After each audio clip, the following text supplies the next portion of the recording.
Hello friends, कैसे आप सब लोग and thanks for watching my channel. Friends, इस वीडियो में हम जीनस पावर के बारे में डिस्कस करेंगे। सबसे पहला चीज़ आप जो देख रहे हैं ये लॉन्ग टर्म चार्ट है। और लॉन्ग टर्म चार्ट मतलब ये मंथली चार्ट है। मंथली चार्ट में आपको ये इंडिकेशन देखने मिल रहा है कि एक ओवरऑल एक बहुत स्ट्रॉन्ग चार्ट है। क्यों? क्योंकि आप अगर देखेंगे इस चार्ट को टेक्निकली तो ये नीचे से ऊपर तक एक बहुत बड़ा अपसाइड, और उसके बाद अगर अब मैं ओवरऑल चार्ट को देखता हूँ ये कंसोलिडेशन है, करेक्शन नहीं है। ठीक है। और ये जैसे कंसोलिडेशन ख़त्म होता है टेक्निकली तीसरा जो अपसाइड होगा वो ऊपर की तरफ होगा। तो ये यहाँ पे एक ओवरऑल कंसोलिडेशन में, एक बड़े कंसोलिडेशन में है। और ये कंसोलिडेशन ख़त्म होने के बाद ही कोई बड़ा करेक्शन राइज यहाँ पे या बड़ा मूवमेंट शुरू होगा। अब बात यह है कि कंसोलिडेशन कब ख़त्म होगा। तो जब कोई कंसोलिडेशन 5 साल या फिर उससे ज़्यादा का हो तो वहाँ पे टाइम को डिफाइन करना बहुत मुश्किल हो जाता है, क्योंकि हम बोल नहीं सकते ठीक है कि कब ख़त्म होगा। और यहाँ पे देखिए 2008 के बाद से ये कंसोलिडेशन में है। ठीक है। हमको जो चीज़ पता है वो क्या है, वो ये है कि जो अभी करंट पे प्राइस मूवमेंट है, ऊपर 92 रुपीज़ 92 रुपये और नीचे है 7 रुपये 80 पैसा, ये इसके बीच में घूम रहा है। तो हमारा जो करंट ट्रेंड है वो इन दोनों लाइंस के बीच में है। और जब तक कि स्टॉक जो है 92, एंड आई वुड से यहाँ पे देखिए मैं 92 ना लेके मैं थोड़ा सा और ऊपर लूँगा, क्योंकि एक छोटी सी डंडी निकली हुई है कैंडल स्टिक की।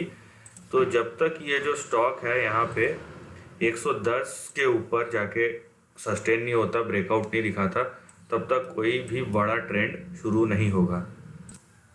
तो ये समझना बहुत इम्पॉर्टेंट है कि एक्चुअल में जो है ट्रेंड शुरू कहाँ से होगा। ठीक है। और जब तक ये शुरू नहीं होता है तब तक आपका यहाँ पे देखिए नीचे आपका पहला सपोर्ट कहाँ पे आता है 29 रुपये पे। उसके बाद आपका दूसरा सपोर्ट आएगा 14, फिर लास्ट का सपोर्ट 7 रुपये 80 पैसा।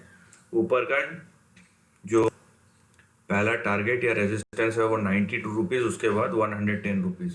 110 के ऊपर गया तभी हमारा कोई भी नया और बड़ा यहाँ पे ट्रेडिंग जो आप रैली बोलिए या बड़ा रैली बोलिए तभी शुरू होगा। ठीक है। तो अभी कंसोलिडेशन है, लेकिन जैसे कि मैं बताया ओवरऑल चार्ट जो है बहुत पॉजिटिव है और ये स्ट्रॉन्ग चार्ट है, बुलिश चार्ट है। यहाँ पे आपको जो लॉन्ग टर्म के लिए देखता है ना उसे खरीदना चाहिए। और लेकिन एक चीज़ है कि यहाँ पे ये 7 रुपये 80 पैसे के नीचे नहीं जाना चाहिए। ठीक है। इसके नीचे गया तो ट्रेंड ब्रेक हो जाता है और हमें बेटर है कि हम उसके नीचे क्लोज कर दें। अभी देखिए कि बात यह है कि अब मान लीजिए जब भी होगा ये, पहले आप तो अब देख लीजिए यहाँ पे जो रैली था वो कितने परसेंट का था। 1997 से जो रैली शुरू हुआ था 2008 तक कितने परसेंट का था, का कितना रिटर्न दिया आपको। तो देखिए 1, 10, 100,000, 10,000, 1,73,000% का रिटर्न। तो मतलब अगर आपने 1997 में लगाया है 1 रुपये तो 2008 तक उस 7 तक उसकी वैल्यू 1,73,000 हो गई थी। तो उसके बाद अगर इतना लंबा कंसोलिडेशन हो रहा है ना तो कोई बड़ी बात नहीं है, ये जस्टिफाइबल है, टेक्निकली ये जस्टिफाइबल है, क्योंकि हमने ब्लू चिप कंपनीज में भी ऐसे चीज़ें देखी हैं। नाउ इसके बाद जो रिटर्न होगा टेक्निकली ये जो ट्रेंड है इसका रेप्लिकेशन होता है, लेकिन ये बोलना कहीं से भी मुनासिब नहीं है कि इसके बाद अगर यहाँ से 110 के ऊपर जाएगा तो फिर से आपको 1,73,000% का रिटर्न देखने मिलेगा। ये कहीं से भी मुनासिब नहीं है। ठीक है।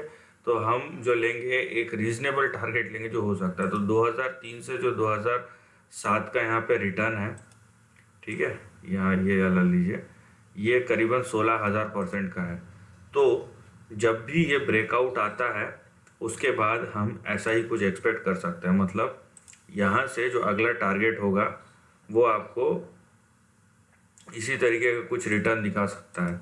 मतलब अगर, ठीक है, यहाँ पे कंडीशन सुन लीजिए कि अगर या जब भी 110 के ऊपर ब्रेकआउट होता है स्टॉक का, ठीक है, जब भी होता है और वो ब्रेकआउट सस्टेन करता है तो हमारा बड़ा टारगेट कम से कम 1000 से 1200 तक आपको ले जा सकता है। तो ये बड़ा टारगेट है, लेकिन वो कंडीशन, ये जो लेवल है ये बिल्कुल कंडीशनल है कि ये 110 के ऊपर सस्टेन करे। जब तक नहीं करता तब तक ये नीचे 7 रुपये और ऊपर 92 से 110 रुपये इसी के बीच में घूम रहा है। तो आप भी बेटर है कि इसी के बीच में रहिए। ठीक है, ये आपका हो गया लॉन्ग टर्म या मंथली चार्ट का कंस्ट्रक्ट। और ये जो ट्रेंड है ये कम से कम 3 से 5 साल या उससे लंबे समय 7 साल 10 साल 15 साल जब तक हो नहीं जाता ट्रेंड कंप्लीट तब तक के लिए है। ठीक है, now coming to the next parameter, अगर हम वीकली में जाते हैं तो भी आपको ऐसा ही कुछ देखने मिलेगा, बल्कि वीकली में आपको जो लेवल्स देखने मिलेंगे वो कंसोलिडेशन के लेवल्स देखने मिलेंगे। ठीक है, यहाँ पे आपको जो देखने मिलेगा वो है कंसोलिडेशन। तो वही चीज़ है कि यहाँ पे देखिए आप वीकली चार्ट में आपके लेवल्स कहाँ तक जा रहे हैं, और वीकली चार्ट में आपको उन लेवल्स को ही फॉलो करना और उसके अंदर ही रहना है। ठीक है, यहाँ पे देखिए ये रहा आपका वीकली चार्ट और ये रहे आपके सपोर्ट लेवल्स। और ये सब देखिए वीकली चार्ट और मंथली चार्ट का जो टाइम फ्रेम है क्योंकि वो बड़ा रहता है, तो ये सब जो उसमें ब्रेकआउट्स आते हैं या जो लेवल्स होते हैं वो एक तो टाइम कंज्यूमिंग रहता है, दूसरा उसका इंपॉर्टेंस बहुत ज़्यादा रहता है। तो यहाँ पे देखिए वीकली चार्ट में अगर आप देख रहे हैं तो जैसे कि मैं बताया आपका जो सपोर्ट है, पहला सपोर्ट वो 32 पे आता है, उसके नीचे दूसरा 13 रुपये पे, और उसके नीचे लास्ट जो आता है 7 रुपये 86 या 80 पैसे पे। और आपका जो टारगेट है यहाँ पे वीकली चार्ट पे वो दिखेगा, क्योंकि ये 32 रुपये के ऊपर है, तो अगर ये इसके ऊपर ही ट्रेड करता है यहाँ पे तो आपको 32 के नीचे नहीं जाना है, तो आपको 85 का लेवल वीकली चार्ट में आपको दिख सकता है। नाउ हम डेली पे आते हैं। यहाँ पे डेली पे देखिए, डेली चार्ट पे जो है हम क्योंकि शॉर्ट टर्म के लिए देखते हैं तो वोलेटिलिटी का जो इसमें रोल होता है वो बहुत ज़्यादा होता है। तो ये भी आप समझिए यहाँ पे कि वोलेटिलिटी जो है ये यहाँ पे प्रीडोमिनेंट होगा। तो डेली चार्ट पे जो लेवल्स है जिसको हम देखेंगे यहाँ पे, ये देखिए आप, क्योंकि रोल्स बहुत डिफरेंट हो जाते हैं, हम एक ही लेवल को अलग अलग तरीक़ों से देख सकते हैं। तो देखिए आपका करंट प्राइस एक्शन कहाँ पे है। ठीक है, आपका करंट जो प्राइस है वो यहाँ पे नीचे 30 रुपये और ऊपर 35 रुपये, इसके बीच में घूम रहा है, राइट। 30 रुपये और 35 रुपये के बीच में घूम रहा है। तो जब तक ये शेयर जो है, अब देखिए मैंने वीकली चार्ट में बोला 32 रुपये अभी करंट प्राइस, लेकिन डेली चार्ट में कैसा है 35 रुपये के ऊपर जाना चाहिए। तो ये डिफरेंस होता है यहाँ पे, राइट, कि अगर 35 रुपये के ऊपर गया तो आपका अगला टारगेट जो है यहाँ पे वो सब डिवाइड हो जाएगा। ठीक है, ऊपर तक तो है लेकिन वो सब डिवाइड हो जाएगा।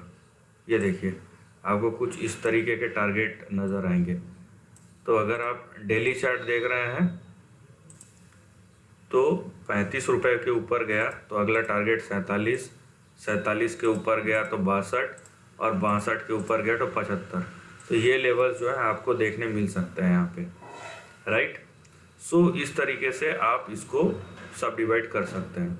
और 75 के ऊपर जो है 86, 84 से 86, तो ये आपके लेवल्स हैं जो डेली चार्ट में दिखाते हैं। तो जैसे जैसे आप नीचे की तरफ आते जाएंगे ये वोलेटिलिटी आपकी बढ़ती जाएगी, ऊपर के तरफ मतलब डेली से मंथली चार्ट की तरफ जैसे जाएंगे वोलेटिलिटी कम होती है।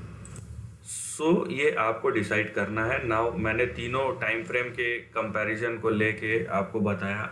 अब आपको जिस तरीके से सूट करता है या जो चार्ट सूट करता है आप उसको देखिए और उस हिसाब से अपना प्लान ऑफ स्ट्रैटेजी बनाइए। लेकिन आप अगर लॉन्ग टर्म ट्रेंड को देख रहे हैं तो भले ही बहुत लंबे कंसोलिडेशन में है और हम ये भी नहीं बता सकते कि कंसोलिडेशन कब ख़त्म होगा, लेकिन ये ज़रूर बता सकते हैं अगर वो कंसोलिडेशन लेवल होल्ड करता है तो आगे आने वाला जो रैली होगा वो भी बहुत बड़ा होगा। क्योंकि आज देखिए 2008 के बाद मतलब करीबन 12 साल हो चुके हैं, तो इतना लंबा कंसोलिडेशन के बाद जब ब्रेकआउट आता है तो वो बहुत लंबा होता है या तो बहुत बड़ा होता है, दोनों में से एक चीज़ ज़रूर होता है। So this is the end of the video पसंद आया तो लाइक और शेयर कीजिए, थॉट्स कमेंट सेक्शन में लिख के बताइए, और ऐसे नए कंटेंट के लिए चैनल को प्लीज़ सब्सक्राइब कीजिए। Lastly take care of your family and friends.